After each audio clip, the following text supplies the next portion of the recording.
ചേട്ടാ ഉടച്ചിനൊരു ഗമിയിലല്ല, അങ്ങോട്ട് കുത്തി വിട്. ഓടാ പോടാ ഓടാ പോയി തരത്തി കുത്തു.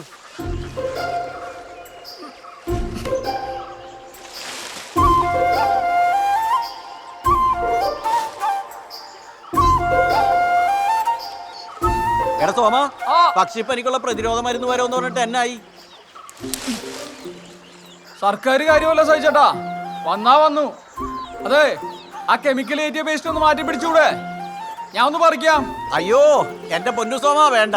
നീ കഴിഞ്ഞ ദിവസം തന്ന ഇല കടിച്ചിട്ടെന്റെ കണ്ടനാളം മുതൽ കുണ്ടിഭാഗം വരെ കഴിച്ചു കൊണം വന്നുപോയി. എന്റെ കയ്യിലേ ഡെന്റിസ്റ്റുകൾ ശുപാർശ ചെയ്ത നല്ല ബെസ്റ്റ് ക്ലാസ് പേസ്റ്റ് ഉണ്ട്, എനിക്കത് മതി. പക്ഷെ പല്ലിന് ഇതൊക്കെ തന്നെ ബെസ്റ്റ്. ഓ വേണ്ട.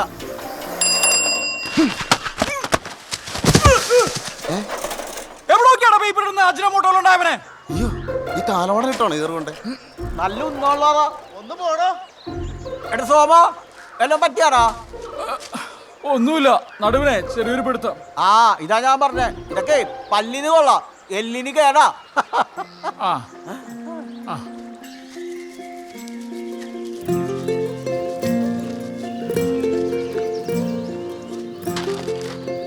എന്റെയൊക്കെ പരസ്യം വായിക്കാനല്ലേ കാശ് കൊടുത്ത് പത്രം വാങ്ങുന്നത്.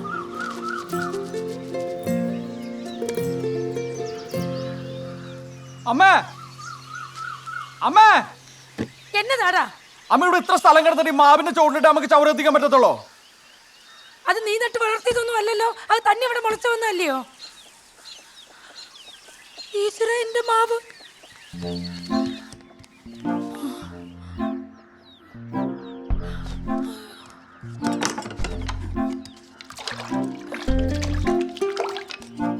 ഓ ഈ തവി.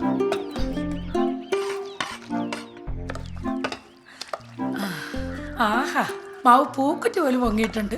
ഇന്നത്തെ വെള്ളപ്പം എന്താണേലും കലക്കും. എന്നോട്ടാണോ അമ്മ ഓടിയത്? ഇപ്പൊ മനസ്സിലായി ഞാൻ വീടിന്റെ അകത്ത് ടൈലിടാത്ത എന്താന്ന്. ഇല്ലെങ്കിൽ നീ ഇവിടെ മുഴുവൻ ടൈലൊട്ടിച്ചങ്ങ് താജ്മഹൽ ആക്കിയേനെ. ഒന്ന് പോയടേ ഇരിക്ക. ആ മാവ് നന്നായിട്ട് പൊങ്ങിയിട്ടുണ്ടല്ലോ. ഒന്നെങ്കിൽ ഈസ്റ്റ് അല്ലെങ്കിൽ സോഡാപ്പൊടി ഇട്ടിട്ടുണ്ടാവും. ഇല്ലടാ, ഇന്നത്തെ വേലിയേറ്റത്തിൽ പൊങ്ങിയതാ. എനിക്ക് അറിഞ്ഞുകൂടെ നിന്നെ? തേങ്ങാവെള്ളവും ചെറുപഴവും അരച്ച് ചേർത്തേക്കുന്നേ. ഇനി അതിന്റെ പേരിൽ വെള്ളയപ്പം കഴിക്കാതിരിക്കണ്ട. എടുത്തോന്ന്